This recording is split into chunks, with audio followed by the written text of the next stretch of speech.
గర్వము, అర్థం లేనటువంటి గర్వం. ప్రతిదానికి గర్వమే, ప్రతిదానికి అవతల వాడిని ఈసడించడమే. ఇది ఉన్నదే అత్యంత ప్రమాదహేతు. మనం నింద చేశామని అవతలవాడు తక్కువైపోతాడండి? మనం నింద చేశామని అవతల వాళ్ళ కీర్తి పోతుందా? మనం నింద చేశామని ఆయన జీవితంలో చేసిన సాధన పోతుందా? పోదు, మనం పాడైపోతాం అంతే. అందుకే గర్వము ప్రమాదహేతు. నేను మీకు తరచుగా రామకృష్ణ పరమహంస చెప్పినటువంటి ఉదాహరణలను ఆశ్రయించడం వినా నాకు మార్గం ఉండదు. పరమహంస ఈ గర్వం గురించి ఓ మాట చెప్తారు. ఇది ఎలా ఉంటుంది అంటే, ఎద్దు ఉంటుంది, బాగా బలిసి ఎద్దులో ఉన్నాడు రా అంటుంటారు చూశారు. ఆ ఎద్దుకి దాని కళ్ళు, దాని టీవీ చాలా గొప్పగా ఉంటుంది. ఆవు దగ్గరికి వెళ్ళినంత తేలిగా ఎద్దు దగ్గరికి వెళ్ళిపోలేరు. పొడుస్తుందా అండి అని అడుగుతారు. అంత చటుక్కని అందరూ వెళ్ళలేరు ఎద్దు దగ్గరికి. అలా ఉంటుంది అది బసవయ్య. ఆ ఎద్దు చాలా అహంకారంతో బతుకుతుందిట. అందుకే భగవంతుడు అన్నిటి పట్ల నువ్వు అహంకార ధోరణితో ఉన్నావు కాబట్టి అని హంబా అంటుంది. అంబా అని ఆవు అంటుంది. హంబా అంటే బెంగాలీ భాషలో నేను అని అర్థంట. నేను అని అహంకారం పొందింది కాబట్టి ఇక్కడే పుడుతుంది పుండు. పుడితే రైతు ఏం చేస్తాడంటే పెద్ద పుండు పుడుతుంది. మీరు ఎప్పుడన్నా చూశారో లేదో నాకు తెలియదు, నా అదృష్టం ఏమిటో నాకే కనపడతాయి అలాంటివన్నీ. ఆ పుండుని ఒత్తిగిలిస్తారు.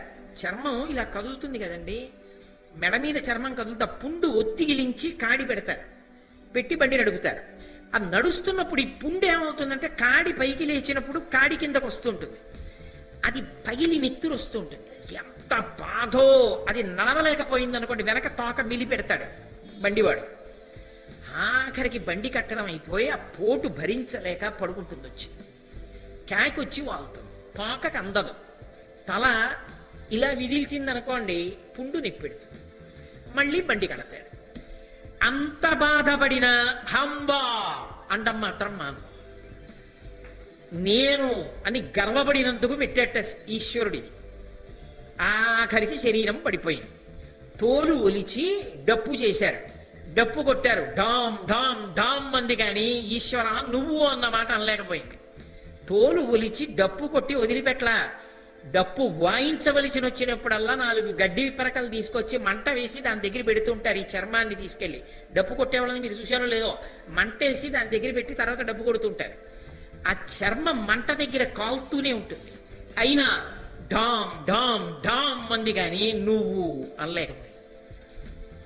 ప్రేగులు తీసి దండికి కట్టి దూది ఏకేటప్పుడు వేరొక కర్ర లాంటిది చేతిలో పట్టుకుని ఆ దూది మధ్యలో పెట్టి ఆ ప్రేగుని కొడతారు. కొడుతుంటే ఆ దూది పైకి రేగుతూ ఉంటుంది, మెత్తగా అవుతుంది, విచ్చుకుని. ఏకుతున్నారు అంటారు కదా దూదిని. ఆ ప్రక్రియ ఎంత ఏమవుతుందంటే ఆ ప్రేగు తూహు తూహు తూహు అంటుంది. అంటే నువ్వు నువ్వు నువ్వు అంటుంది. అప్పుడు ఎద్దు యొక్క జీవుడు మోక్షాన్ని పొందాడు. అంబా నేను నేను అన్నందుకు మెడ మీద పుండు, తోలు ఒలిచి డప్పు, కాళ్ళ కింద చెప్పు. అప్పుడు కూడా కిర్రు కిర్రు కిర్రు అంది కానీ తూహు తూహు అనలేకపోయింది. ప్రేగుని కొట్టినప్పుడు తూహు అంది. అప్పుడు తరించిందా జీవుడు. ఎందుకు నేను నేను అని ఇలా చూపిస్తావు 10 మాటలు? ఇలా చూపించిన ఈ శరీరం 7 ధాతువులతో ఒకనాడు అమ్మ కడుపులో పడుకుంది చీకట్లో. బయటికి వచ్చిన తరువాత అన్నం తిని బయటికి వచ్చింది. అమ్మ పాలు పట్టింది కాబట్టి అమ్మదా? నాన్నగారి తేజస్సు వల్ల వచ్చింది కాబట్టి నాన్నగారిదా? బయట అన్నం తింటే నువ్వు బ్రతికావు కాబట్టి అన్నాన్ని సంపాదించి తెచ్చినటువంటి అన్నగారు మొదలైన వాళ్ళు ఉన్నారు, వాళ్ళదా? పెద్దవాడు అయిన తర్వాత ఉద్యోగం చేస్తే 4 రూపాయలు వస్తే తిన్నావు, ఆ ఉద్యోగం ఇచ్చి డబ్బిచ్చినటువంటి ప్రభుత్వానిదా ఈ శరీరం? చిట్ట చివర ముసలివాడి అయిపోతే పోషించినటువంటి కొడుకుదా? ఆఖరణ ఊపిరాగిపోయిన తర్వాత కట్టెల్లో పెట్టి కాల్చేసినప్పుడు వెంట్రుకలు గాలికి ఊడిపోయి దూరంగా ఎగిరి చెట్టును పట్టుకుంటే వెంట్రుకలకు ఆశ్రయం ఇచ్చాయి కాబట్టి చెట్టుదా? నిత్తురు ముద్దలు ముద్దలుగా జారి భూమి మీద పడిపోతే భూమి పీల్చేసింది కాబట్టి భూమిదా? అస్థికల ఆఖరికి మిగిలిపోతే తెచ్చి కుండలో పెట్టి కొడుకు తీసుకెళ్లి గంగలో కలిపాడు కాబట్టి గంగదా? ఎవరిది శరీరం అని దేనికోసం ఇన్ని మాటలు ఇలా అంటావు? అనకు. వాడు వాడిది వాడు వాడిది అను. నేను నాది వదిలిపెట్టడం నేర్చుకో, ప్రయత్నం చేయలేని నాడు పాడైపోతాం. దానితోనే బ్రతికేయడం మంచిది కాదు సుమా. ఎప్పుడు చెప్పిన మాట విదురుడిది. ఎవరికి చెప్పినది? సమస్త మానవాళికి సాధన కొరకు నేర్పుతున్నాడు. దీన్ని పరిశీలించడం చేత కాకపోతే అయిందానికి కాండానికి ఇలాగే అండం నేర్చుకుంటే ఆ జీవితానికి అభ్యున్నతి లేదు సుమా. కాబట్టి కోపము, ఉబ్బును, గర్వము, ఆపోవక యునికియును అంటే తృప్తి లేకపోవడం. శంకర భగవత్పాదులు భజగోవిందం చేస్తూ అంటారు, మూఢజహీహిధనాగమ తృష్ణ కురు సద్బుద్ధిం మనసి వితృష్ణ ఎల్లభసే నిజ కర్మోపాత్తం వితంతేన వినోదయ చిత్తం అంటారు. తృప్తి బయటి పదార్థముల చేత వచ్చేది కాదు. మీరు ఒక్కటి బాగా గుర్తుపెట్టుకోండి, డబ్బు తృప్తి రెండూ ఒకదాని మీద ఒకటి ఆధారపడేది నిజమైతే ఎంత డబ్బు ఉంటే తృప్తిగా ఉంటాడన్నది నాకు చెప్పండి. అంత సంపాదించి వదిలేయచ్చు. అలా ఉండదు. డబ్బు తృప్తి మంట నెయ్యి. మంటలో నెయ్యి పోసారనుకోండి, పలచగా నీళ్ళలా ఉందని ఆరుతుందా, భగ్గున పైకి లేస్తుంది. ఇవాళ 1,00,000 రూపాయలు ఉన్నాయి, దానికి తగ్గ కోరిక తీర్చుకుంటాం. ఇంకొక 10 లక్షలు ఉంటే బాగుండు, ఇది కూడా చేద్దాను. ఆ 10 లక్షల కోసం పరిగెత్తావు, కాలం అయిపోతోంది, ధర్మం తప్పిపోయావు, మనిషిలా లేవు. తృణావర్తోపాఖ్యానం భాగవతంలో అదే. గడ్డి పరకవైపోయావు, ఆశ తిప్పేస్తోంది, సుడిగాలిలా తిరుగుతున్నావు, కళ్ళు కనపట్టల్లా దుమ్ము పడిపోయింది, పరిగెడుతున్నావు, తెస్తున్నావు, మళ్ళీ ఇంకో కోరిక పుడుతోంది, మళ్ళీ పరిగెడుతున్నావు, మళ్ళీ తెస్తున్నావు, మళ్ళీ తీర్చుకుంటున్నావు, మళ్ళీ పరిగెడుతున్నావు. ఏది తృప్తి జీవితంలో? ఎంత సంపాదిస్తే తృప్తి? నేను సంపాదించగలిగినంత నా కొరకు, నా కొడుకు కొరకు, మనవల కొరకు, మునిమనవల కొరకు, ఇనుమనవల కొరకు, అంతే ఉందండి దానికి. అంటే వాళ్ళెవరేం చేయక్కర్లేదా?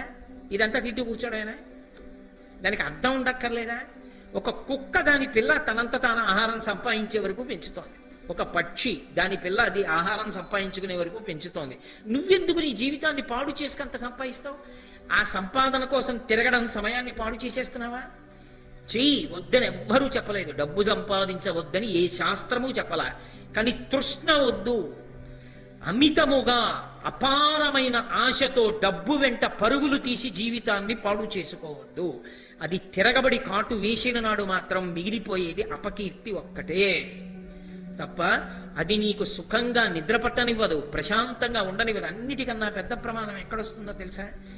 అన్యాయంగా సంపాదించి తీసుకుని వచ్చిన డబ్బు ఇంట్లో ఉండగా ఏ చిన్న ఇబ్బంది రానివ్వండి భయమే. ఇది చేశాను కదా, కట్టి కొడుకుతోందా, కొడుక్కి జ్వరం వచ్చిందనుకోండి భయమే. అయ్యో బాబోయ్, ఇలా సంపాదించి తెచ్చాను కదా, ఇది ఏదో పెద్ద అనారోగ్యం అయిపోయి చాలా డబ్బు ఖర్చు అయిపోదు కదా, తెచ్చిన డబ్బు ఒంటికి వచ్చిందనుకోండి భయమే. ఏమో ఇలా తెచ్చా కదా, న్యాయంగా తెచ్చారనుకోండి హాయ్, పరమేశ్వరానుగ్రహం. నేనేం నీతి తప్పానా ఏమి, ధర్మం తప్పానా ఏమి, సర్వేశ్వరుడు లేడు నన్ను కాపాడడానికి, తల కింద చెయ్యి పట్టుకుని నిద్రపోతాం. ధృతరాష్ట్ర మహారాజా, అందుకు నీకు నిద్ర పట్టదు. కాబట్టి తృప్తి అన్నది ఉండాలి. కొన్నిటి ఎందు తృప్తి ఉండడానికి వీల్లేదు. జీవితంలో ఆఖరి ఊరి వరకు తృప్తి ఉండకూడదు. కొన్ని ఏవి? విద్యయందు వాంఛా పరివృద్ధియును ప్రకృతి సిద్ధగుణంబులు సజ్జనాళికిన్. ఎన్ని చదువుకున్నా, ఎంత సేవ చేసినా, ఎంత భక్తితో బ్రతికినా ఇంకా నేను ఏదో చెయ్యాలన్న తపనతో వెళ్ళిపోవాలి.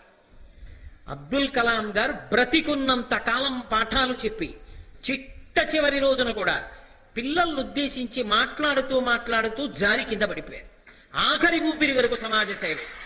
మీరు ఇవాళ పత్రికలో చదివి ఉంటారు, రిజర్వ్ బ్యాంకు గవర్నర్ గా అంత ప్రఖ్యాతి సంపాదించినటువంటి రాజన్ గారు అక్కర్లేదు, నేను హాయిగా వెళ్ళి అధ్యాపక వృత్తిలో మళ్ళీ పాఠాలు చెప్పుకుంటానని వెళ్ళిపోతున్నాడు. అంత కీర్తిని సంపాదించుకున్న వ్యక్తి అంతర్జాతీయంగా. నీ జీవితంలో డబ్బు సంపాదనకి ఒక వృత్తి అయితే నీ ఆత్మసంతృప్తి కొరకు నీ జీవన విధానం ఉండాలి తప్ప ఆత్మసంతృప్తి కొరకు జీవన విధానము లేకుండా కేవలము తృష్ణతో పరిగెత్తడానికి మాత్రమే నీ వృత్తి పనికొస్తే నీ జీవితం కల్మషభూయిష్టం అయిపోతుంది. నీకు నువ్వు ద్రోహం చేసుకుంటున్నావు. ఉద్ధరేణ ఆత్మానాత్మానం. నిన్ను నువ్వు ఉద్ధరించుకోవాలి తప్ప నిన్ను ఇంకొకరు ఉద్ధరించలేరు. నీకు ఆకలిస్తే నువ్వు తినాలి, నీ పక్క వాళ్ళు తింటే ఆకలి తీరు. కాబట్టి నిర్మోహమాటంగా చెప్తున్నాడు, తృప్తి అన్నది మనిషి పొందాలి. అందుకు శంకరాచార్యులు వారు అంటారు,